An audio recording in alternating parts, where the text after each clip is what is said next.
नीमच से अय्याशी करने उज्जैन आए सरपंच को होटल से बाहर निकलते ही पत्नी ने पकड़ लिया। इस दौरान सड़क पर मारपीट के साथ जमकर बवाल हुआ है। मामले में पुलिस जांच कर रही है। उज्जैन में नीमच जिले के सावन पंचायत के सरपंच को पत्नी ने गर्लफ्रेंड के साथ पकड़ा। घर से 210 किलोमीटर दूर सरपंच अपनी महिला मित्र के साथ होटल पहुंचे थे।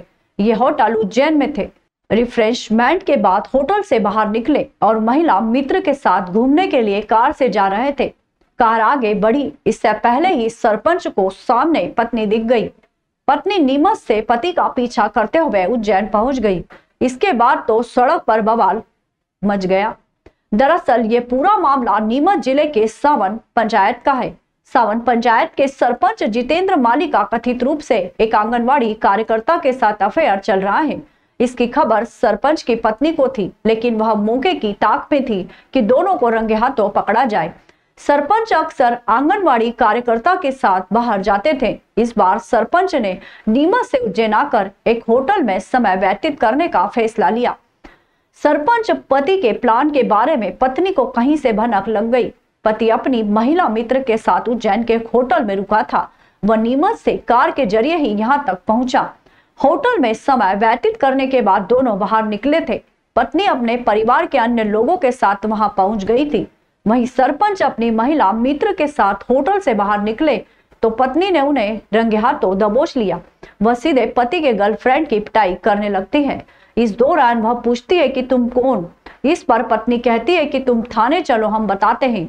बीच सड़क पर होटल के बाहर वह गर्लफ्रेंड को पीटती रही। इस दौरान सरपंच हाथ से चेहरा ढककर चुपचाप कार में बैठा रहा। वह कुछ नहीं बोल रहा था। इस दौरान परिवार के लोगों ने ही इसका वीडियो बनाया और सोशल मीडिया पर वायरल कर दिया। वहीं पत्नी और उसके परिवार के लोग सरपंच और महिला मित्र को लेकर थाने पहुंच गए। महिला उज्जैन के नानाखेड़ा थाने में बैठी हुई है। जानकारी में सामने आया है कि जितेंद्र माली वर्तमान में गांव सावन का सरपंच है।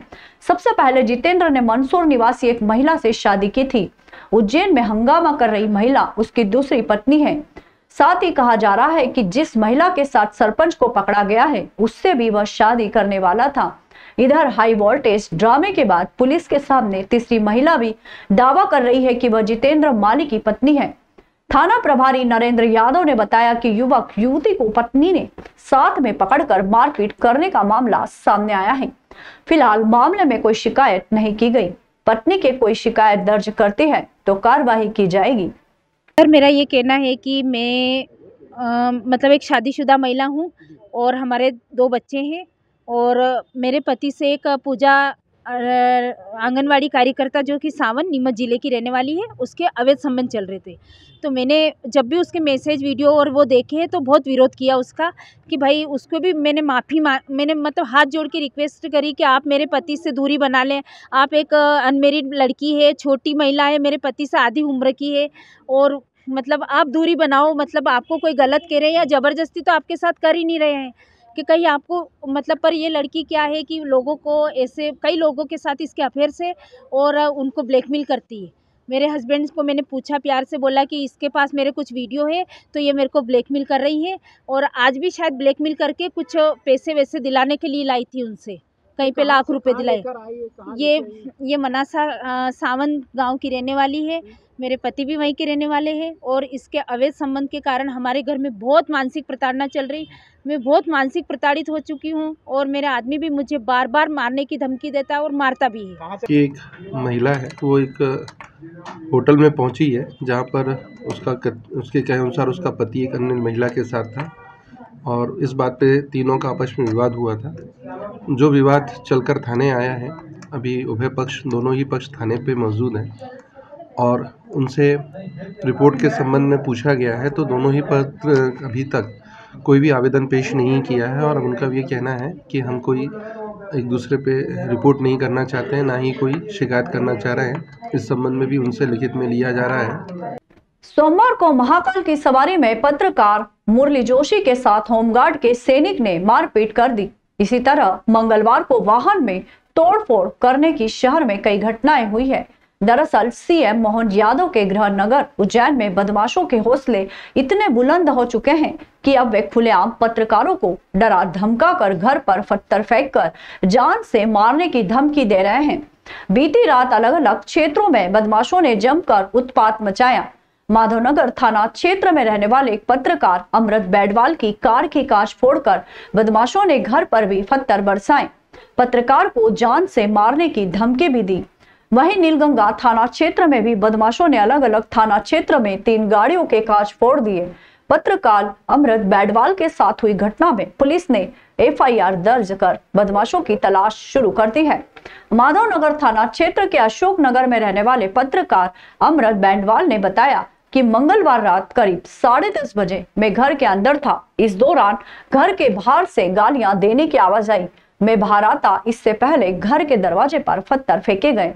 आसपास के लोग बाहर आए तो बदमाश जीतू ठाकुर, रोहित जाटवा और उसके साथी भाग गए। दोनों बदमाश और उनके साथियों ने घर पर पत्थर फेंकने के बाद घर के बाहर खड़ी कार MP 136909 के कांच भी फोड़ दिए।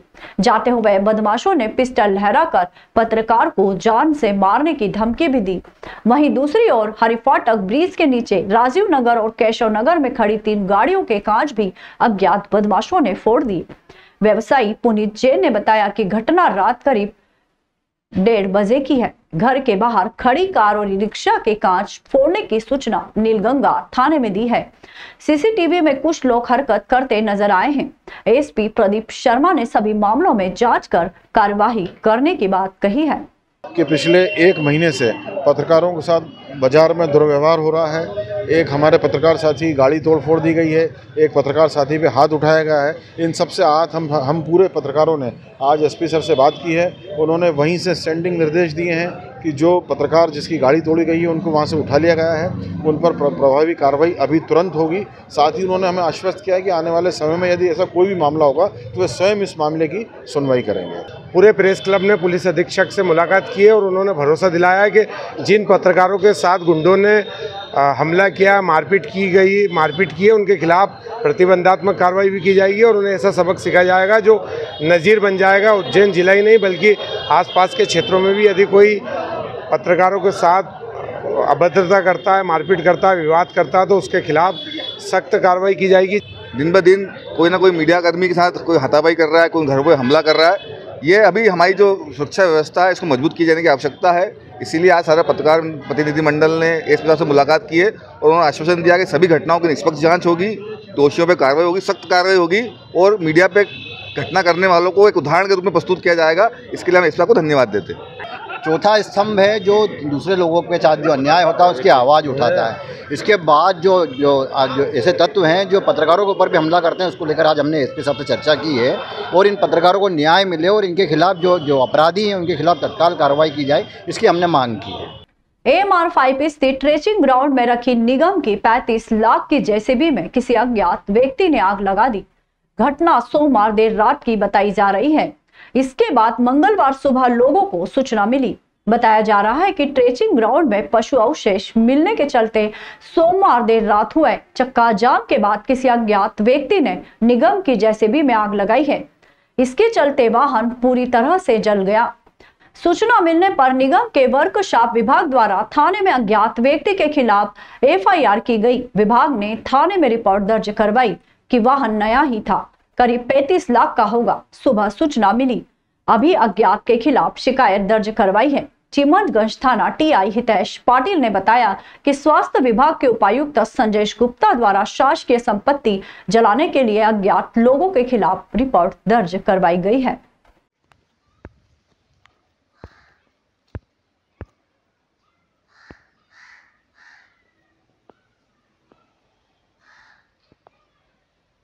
उज्जैन से इंदौर तक करीब 46 किलोमीटर लंबे 4 लेन को 6 लेन करने का काम शुरू हो गया है। इसे हेरिटेज लुक देने की योजना भी तैयार हो रही है। चौड़ीकरण की राह में आ रहे निर्माण हटाने के लिए भी नोटिस देने का सिलसिला शुरू हो गया है। सिंहस्थ 2028 से पहले उज्जैन इंदौर 4 लेन 6 लेन हो जाएगा। इससे दोनों तरफ 40 फीट चौड़े रोड होंगे। ये अब कुल 82 फीट चौड़ा हो जाएगा। इससे गाड़ियां फराटे से दौड़ सकेगी। एमपीआरडीसी अधिकारियों के अनुसार उज्जैन और इंदौर दोनों तरफ से इसका काम शुरू कर दिया गया है ताकि सिंहस्थ से पहले काम पूरा किया जा सके। उज्जैन में हरि फाटक ब्रिज से इंदौर के अरविंदो मेडिकल कॉलेज तक 6 लेन डामर का बनेगा। इसके लिए दोनों तरफ रोड की चौड़ाई के अनुसार साइड क्लियर करने का काम शुरू किया गया है। उदयपुर की रवि इंफ्राबिल्ड कंपनी को 735 करोड़ रुपए में ठेका दिया गया है। तपोभूमि से हरि फाटक ब्रिज के बीच का काम बाद में किया जाएगा क्योंकि इस राह में निर्माण अधिक है और चौड़ीकरण की राह साफ करना होगी। अभी 4 लेन 17 मीटर चौड़ा है, इसकी चौड़ाई 55 फीट है। कुल 1692 करोड़ का प्रोजेक्ट अभी 735 करोड़ में सिविल वर्क होगा, जिसमें 3 फ्लाईओवर बनेंगे जो सावेर, शांति पैलेस और इंजीनियरिंग कॉलेज के पास बनाए जाएंगे। आर.के. जैन संभागीय प्रबंधक एमपीआरडीसी इंदौर के अनुसार 6 लेन का काम उज्जैन में तपोभूमि चौराहे के पास से कर दिया गया है और इंदौर में अरविंदो के पास भी शुरू किया गया है। सिंहस्थ से पहले इसे पूरा करने का लक्ष्य है।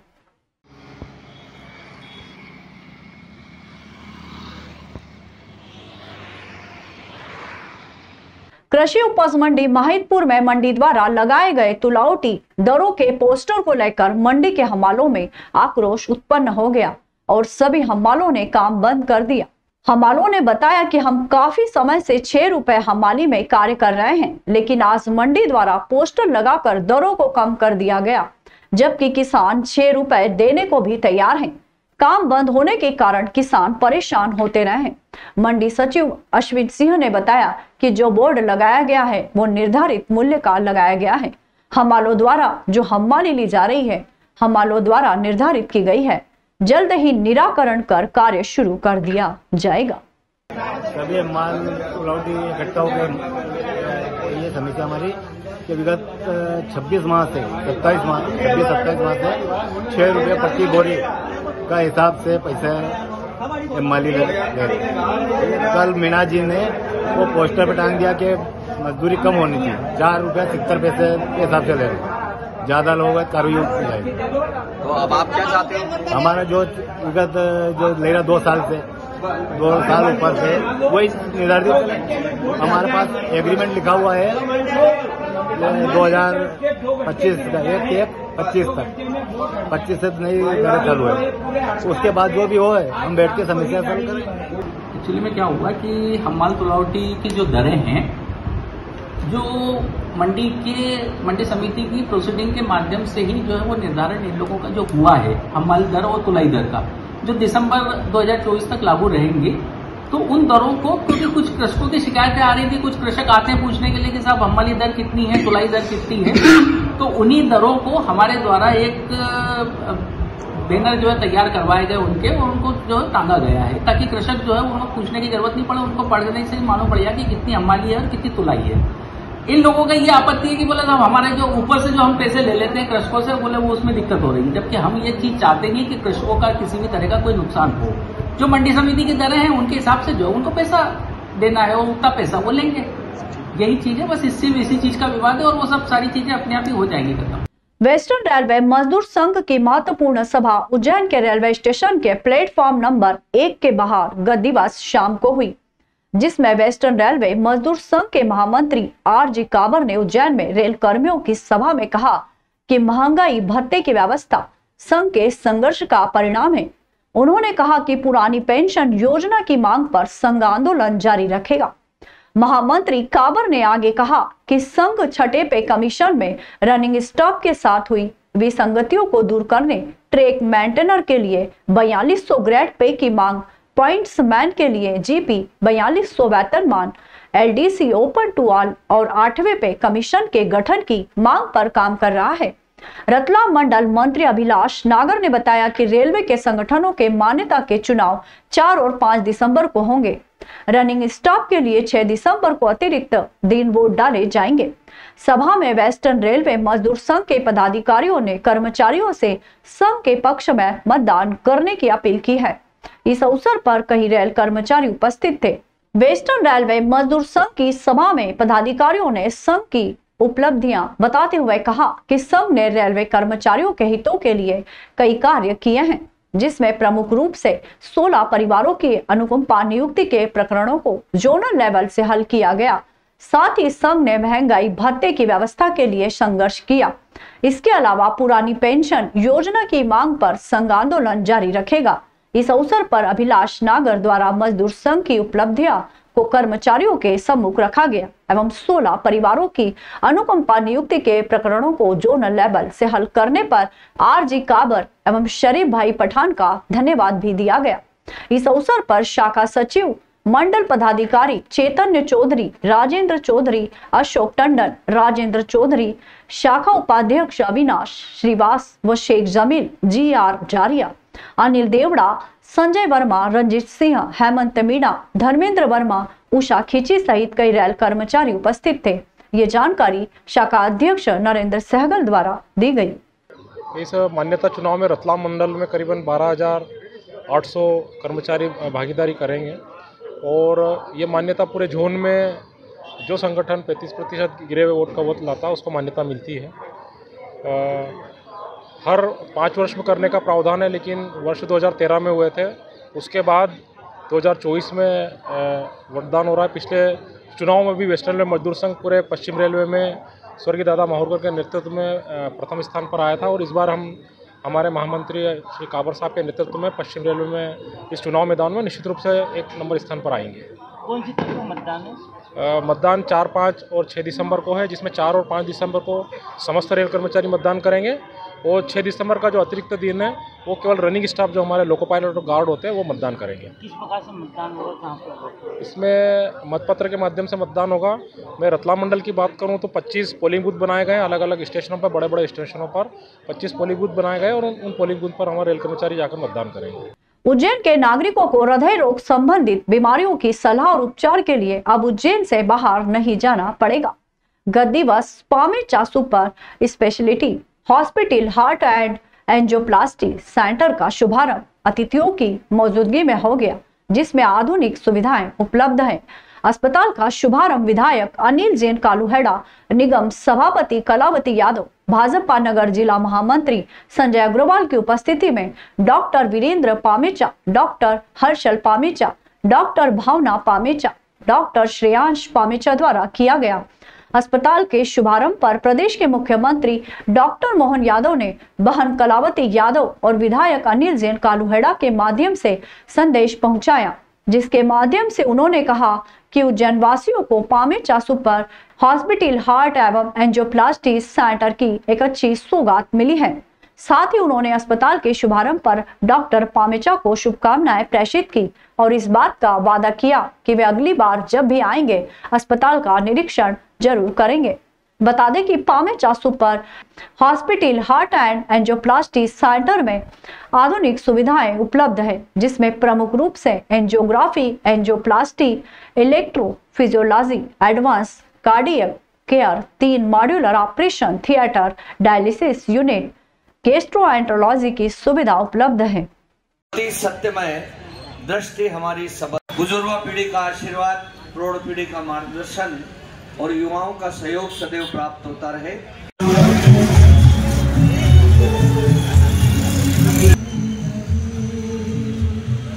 पामेचा जी, डॉक्टर हर्षल पामेचा जी। आज बड़े हर्ष का विषय है। आज देव प्रबोधनी एकादशी के दिन शुभ प्रसंग उज्जैन में एक सौगात के रूप में पामेचा हॉस्पिटल और हार्ट एंड एंजियोप्लास्टी सेंटर, इसकी सौगात उज्जैन शहर को मिली है और इस सेंटर के खुलने से वास्तव में उज्जैन के नागरिकों को गुजरात या अन्य स्थानों पर नहीं जाना पड़ेगा। उनको अपने शहर में ही चिकित्सकीय सुविधाएं मिलेगी और विशेषकर हार्ट की सुविधाओं के लिए लोग बाहर जाते हैं, वो हम पामेचा सेंटर के रूप में उज्जैन में मिली है। इस शुभ अवसर पर मैं उज्जैन नगर के नागरिकों को भी बधाई देती हूँ कि एक सौगात उज्जैन को मिली है और पामेचा परिवार के सभी परिवारजनों को, सभी पामेचा डॉक्टर्स को बहुत बहुत बधाई और शुभकामनाएं देती हूँ कि जनता की सेवा के लिए एक प्रकल्प शुरू किया है और निश्चित रूप से इस जनता की सेवा के उद्देश्य को ये पामेचा हॉस्पिटल पूरा करेगा। आज पामेचा परिवार ने डॉक्टर वीरेंद्र पामेचा, श्रेयांश पामेचा, हर्षल पामेचा ने उज्जैन को एक बहुत अच्छी सौगात दी है पामेचा डायग्नोस्टिक सेंटर। इससे मरीजों को यहाँ पर सुलभ सेवाएं उपलब्ध होगी, चाहे रेडियो के क्षेत्र में हो, MRI के क्षेत्र में हो, CT स्कैन के क्षेत्र में, एक्सरे सोनोग्राफी हो, और सुलभ केंद्र यहाँ पर जो खुला है यह उज्जैन की जनता को और आसपास के ग्रामीण क्षेत्र को लाभ पहुँचाने का काम करेंगे।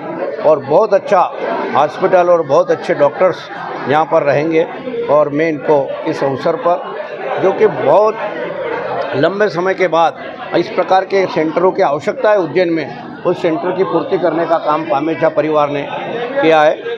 तो कोरोना के बाद से हार्ट के पेशेंट्स बढ़े हैं, ये सही बात है, क्योंकि कोरोना वायरस जो है उसने हार्ट पे ज़्यादा असर डाला है। कोई भी ब्लड वेसल जो नसें हैं उस पर असर डाला है, तो उसके कारण जो है हार्ट अटैक्स के रेट बढ़े हैं। यंग एज में जो है हार्ट अटैक्स की प्रॉब्लम बढ़ी है। कई कारणों में हार्ट अटैक्स नहीं पता पड़ रहे उतना टाइम, तो उसके लिए जो है वो एरिथमिया जो है जिसमें दिल की तरंगें बढ़ आती हैं, उसके लिए जो अपने यहाँ मशीनें हैं, एक तो एंजियोप्लास्टी कैथ लैब है, एंजियोग्राफी एंजियोप्लास्टी पेसमेकर होते हैं, प्लस उसके लिए अपने पास इलेक्ट्रोफिजियोलॉजी की मशीन है, जिससे कि जो एरिथमिया एब्लेशंस जिनका कारण नहीं पता पड़ रहा है, लेकिन वो एक्चुअली इलेक्ट्रिक वायरिंग का प्रॉब्लम है हार्ट में, जो एकदम तेज़ी से गति बढ़ाता है, उसका भी इलाज अपने यहाँ जो MP में सिर्फ अपने उज्जैन में और इंदौर में है, और उसके डॉक्टर सिर्फ पूरे मध्य प्रदेश में 2 हैं, एक मैं हूँ और एक इंदौर में है। तो इसलिए इसका इलाज यहाँ पे होना और इसकी सुविधाएँ होना बहुत बड़ी बात है। कारगिल में पाकिस्तान से हुए युद्ध में लड़ाई लड़ने वाले फौजी नायक दीपचंद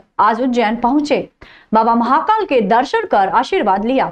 इस दौरान उन्होंने बातचीत में कहा कि देश की सीमाओं पर तैनात भारतीय सैनिक सुरक्षित रहे, ये कामना बाबा महाकाल से की है।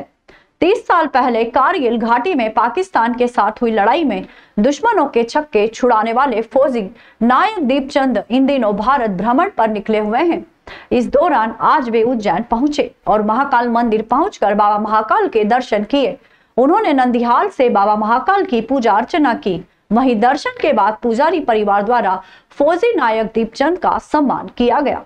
भारत के पहले CDS विपिन रावत द्वारा कारगिल योद्धा के रूप में सम्मानित फौजी नायक दीपचंद ने बातचीत में बताया कि कारगिल युद्ध के दौरान लोडिंग करते समय बॉक्स में हुए विस्फोट में गंभीर रूप से घायल हो गया था। मेरी जान बचाने के लिए डॉक्टरों को मेरे दोनों पैर और एक हाथ काटना पड़ा था। सेना में रहने के दौरान फौजी नायक दीपचंद सेना की खुफिया विंग में भी तैनात रहे, जहां उनकी पहचान फयाज के नाम से होती थी। इस दौरान उन्होंने 8 आतंकवादियों को मार गिराने में अहम भूमिका निभाई थी। फौजी नायक दीपचंद 1899 मिसाइल रेजिमेंट कारगिल में तैनात थे और ऑपरेशन रक्षक जम्मू कश्मीर, ऑपरेशन विजय कारगिल जम्मू कश्मीर और ऑपरेशन पराक्रम राजस्थान में शामिल थे। जय महाकाल। मैं नायक दीप 1889 मिसाइल रेजिमेंट कारगिल, मैं नासिक से भारत भ्रमण के लिए निकला हुआ हूँ। तो आज महाकाल जी के भी दर्शन हुए और बहुत अच्छा लगा यहाँ पर कि उनका भी आशीर्वाद हमको मिला है। सबसे यही उम्मीद है कि भाई प्रभु सबके ऊपर अपनी छत्र छाया रखें और अच्छा बंदोबस्त है यहाँ पर, अच्छी तरह से पूरी व्यवस्था है, बिल्कुल कोई परेशानी नहीं होती। जैसे मैं हैंडीकैप हूँ तो हैंडीकैप के लिए कोई परेशानी नहीं है। और हम तो यही दुआ लेके आएंगे जितने भी हमारे भारतीय सैनिक और भारतीय सेना है उनको सुरक्षित रखे, सीमाओं के ऊपर वो हमेशा प्रहरी दे रहे हैं। तो महाकाल से मैंने यही अनुरोध किया है कि हमारी सेना सुरक्षित रहे, जिससे कि जितने भी अभी आतंकवादी गतिविधियां हो रही है उसमें सैनिकों को बचा के रखें। मतलब आपने कारगिल युद्ध लड़ा, किस प्रकार कारगिल युद्ध में मेरे कई साथी चले गए थे। सबसे मेरा अजीत दोस्त था मुकेश कुमार, जो टाइगर हिल की लड़ाई में यहाँ से उनकी गर्दन उड़ गई थी और मेरे इन्हीं हाथों में उन्होंने आखिरी सांस लिया था।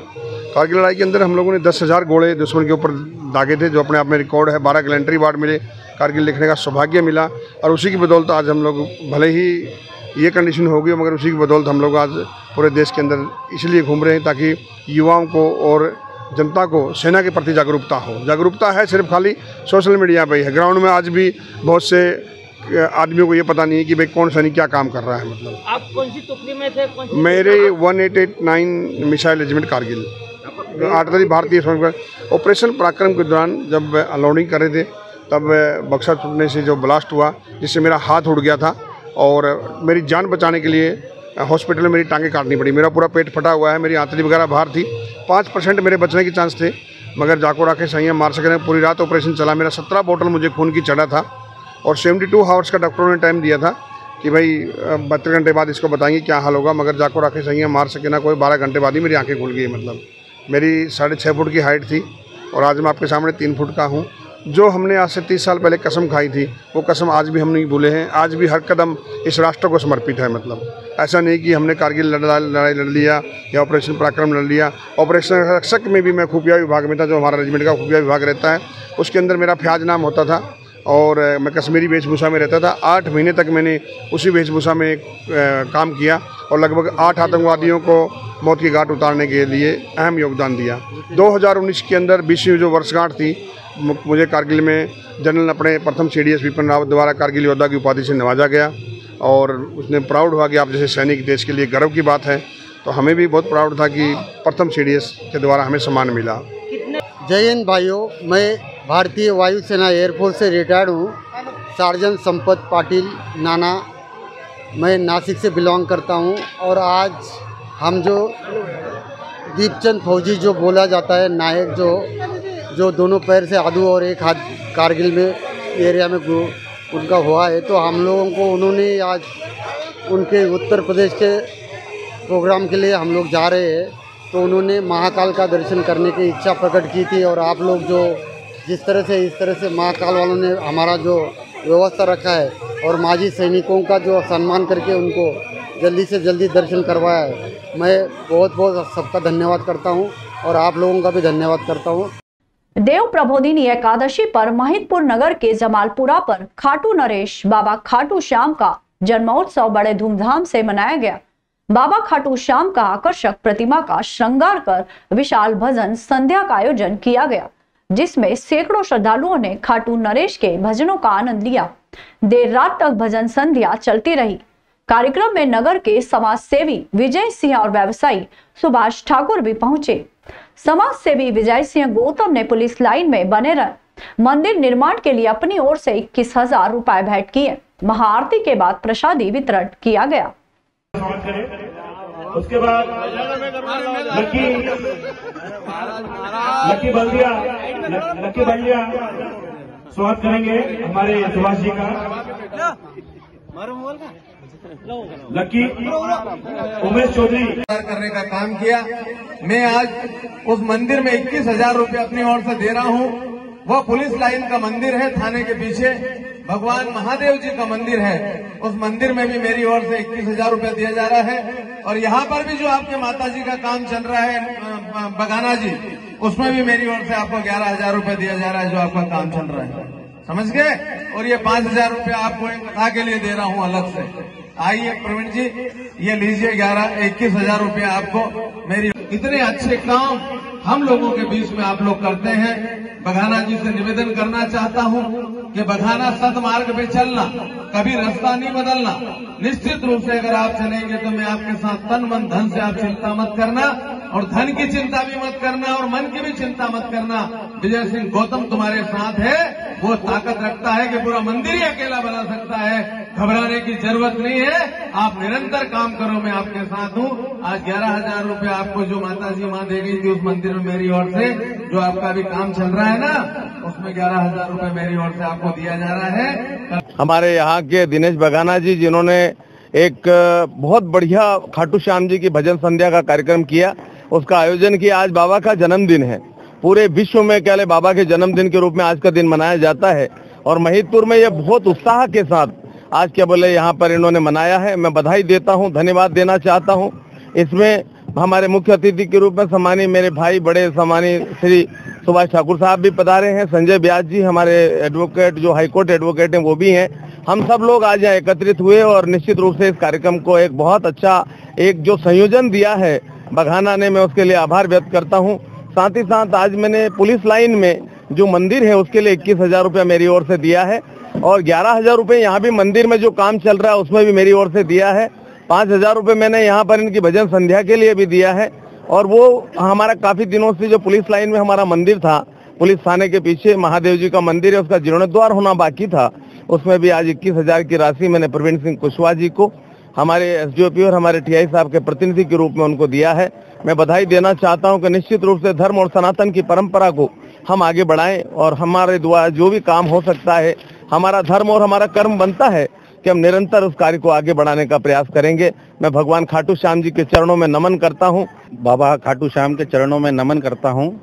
और ये दिनेश बगाना जी का एक बहुत सुंदर आयोजन है और इसमें हमारे बड़े भाई विजय सिंह जी गौतम, हमारा सानिध्य हमें मिला और इसके लिए हम उसके आभारी हैं।